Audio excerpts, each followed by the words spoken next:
On the live line, had a good weekend up in Michigan, hanging around with this guy, Jeff Logan, and Stan Jackson as we covered the game. Bill Conley, former Buckeye assistant coach, recruiting guru, joining us. And Bill, speaking of recruiting, it must be fun to be a recruiter after Ohio State beats Michigan, right? Oh, absolutely.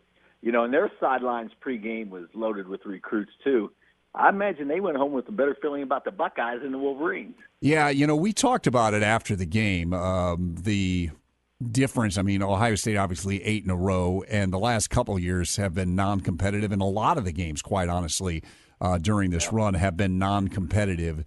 Is Bill, Michigan missing something in terms of preparation for this game, or is it just that recruiting factor that Ohio State flat out just has better players right now?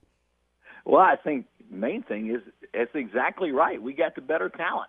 I mean, we got and guys that you know, when it used to be, they had a lot of guys from Ohio. Michigan did when they had their better teams. You look at, you know, they've had 3 Heisman Trophy winners, 2 from Ohio, 1 from Indiana. So they got to go out of state to get their players and all that stuff.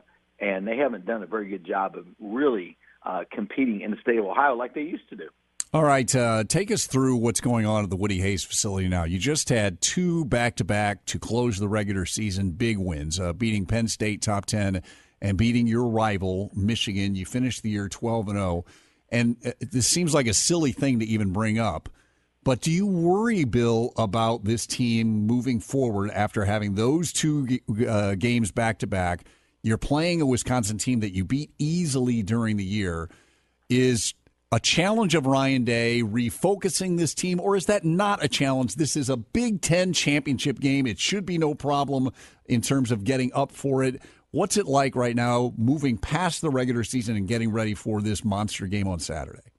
Well, the coaches got to do something, obviously, to keep their focus, because the natural tendency is you beat somebody the first time, and especially a physical football team like Wisconsin, and now you got to play them again. That's always a negative for the team that won. But saying that, I mean, our guys have responded every game to whoever we played. So, you know, I don't think that's going to be a problem motivating to play the game on game day. What they have to do is keep their attention all week. And you'll do some things now as a coaching staff. Here's what you can do, Matt. You got to look at what you've done. You've got to really do a good self-scout job this week. In other words, what I'm saying is look at what you've done in specific situations in a football game, offensively and defensively. And now you got to break some of those tendencies, because Wisconsin, now you played them once, and you know you got their best game plan.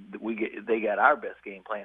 Now you got to come up with a game plan that's maybe a little bit different. So you can't just rely on the things you've been doing all year.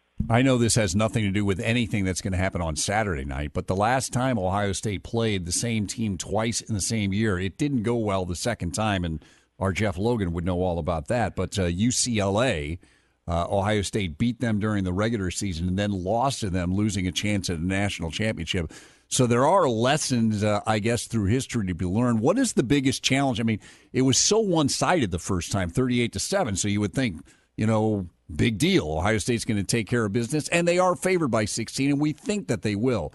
But, Bill, what is the biggest challenge when you have this situation where you're playing that same team again?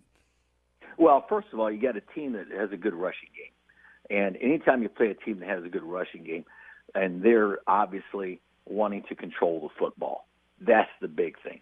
So you got to find a way of stopping Jonathan Taylor, even though he hasn't had any success against us. But you got to find a way of forcing him to throw the football.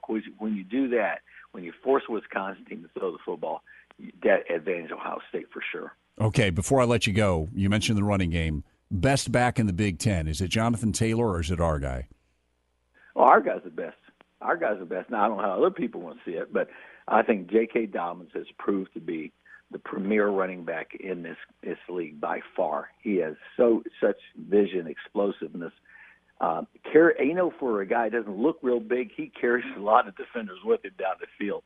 And if you're going to get the ball on 4th and 1 at the 1-yard line, I want to get to J.K. Dobbins, not Jonathan Taylor. All right, that is our Bill Conley. Listen for Bill with me. Thanks so much for joining us this morning. He is going to be with me along with Jeff Logan, Stan Jackson, Thursday night for Bucks Line at the Buffalo Wild Wings on Bethel Road on News Radio 610 WTVN.